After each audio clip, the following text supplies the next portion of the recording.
উফ, কাস্টমারের কথা শুনে তো প্রথমে একেবারে ভয় পেয়ে গিয়েছিলাম।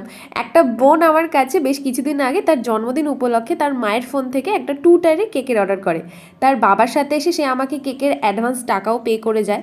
তো ব্যাপারটা হলো 2 টায়ারের কেক বা 3 টায়ারের কেকে আমি লেয়ারগুলোতে সেট করার জন্য মাঝে ব্যাম্বো স্টিক নয়তো পাইপ দিয়ে থাকি, যেটা সব বেকারি দিয়ে থাকে। তো বোনটা হয়তো এই বিষয়ে একদমই অবগত ছিল না। তো কেকটা কাটিং করার কিছুক্ষণের মধ্যেই আমার কাছে ফোন আসে যে দিদি কেকটার মধ্যে কাঠি পেয়েছি, এটা কি জিনিস। তো প্রথমে ওর কথার ঠিকঠাক না বুঝে আমি নিজেও ভয় পেয়ে গেছিলাম যে ভুল করে কেকের ভিতরে কিছু চলে যায়নি। তো তো ওই সময় ও আমাকে যখন বলল যে কেকের ভিতরে একটা বড় কাঠি পেয়েছি, তখন আমার মনে পড়লো যে আচ্ছা এই হলো বিষয়। তো তখন আমি হাসবো না কাঁদবো আমি নিজেই বুঝতে পারছিলাম না।